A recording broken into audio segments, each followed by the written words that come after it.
Hi, இப்போ நம்ம உருளைக்கிழங்கு வறுவல் செய்ய போகிறோங்க. அதுக்கு ஒரு வானல் எடுத்து வச்சுக்கலாம். எடுத்து வச்சுட்டு வானல் சூடானதும் ஆயில் வந்து ஊற்றிக்கலாங்க. ஆயில் சூடானதும் கடுகு சேர்த்துக்கலாம். கடுகு சேர்த்துட்டு கடுகு பொரியும் போது ஒரு பெரிய சைஸ் வெங்காயம் வந்து பொடி பொடியாக கட் பண்ணி வச்சுருக்கேன். இப்போ அதை வந்து சேர்த்துக்கலாம். சேர்த்துட்டு இப்போ இதை வந்து நம்ம வதக்கி விட்டுக்கலாங்க.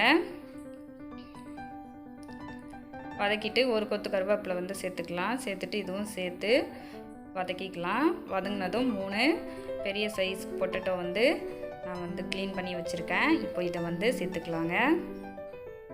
இந்த தோலெல்லாம் நீக்கிட்டு நல்லா வாஷ் பண்ணி கட் பண்ணி எடுத்துக்கோங்க.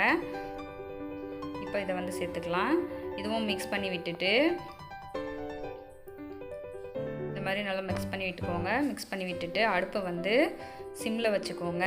சிம்மில் வச்சுட்டு இப்போ இதுக்கு தேவையான அளவு உப்பு வந்து சேர்த்துக்கலாம். நான் வந்து 1 டேபிள் ஸ்பூன் எடுத்திருக்கேன். டேபிள் சால்ட்டு சேர்த்துட்டு இப்போ இதை மிக்ஸ் பண்ணி விட்டுக்கலாம். மிக்ஸ் பண்ணிவிட்டு ஒரு தட்டு போட்டு நம்ம மூடி வச்சுக்கலாங்க.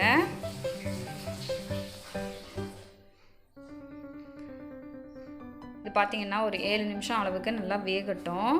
வெந்ததுக்கப்புறமா நம்ம தட்டு எடுத்துட்டு இதை வந்து கிளறி விட்டுக்கலாம்.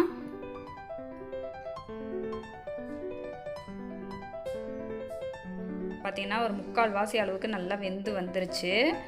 கிளறி விட்டுட்டு இப்போ வந்து மசாலா சேர்த்துக்கலாங்க. 1/4 டேபிள் ஸ்பூன் மஞ்சள் தூள், உங்கள் காரத்துக்கு தகுந்த மாதிரி மிளகாத்தூள் வந்து சேர்த்துக்கோங்க.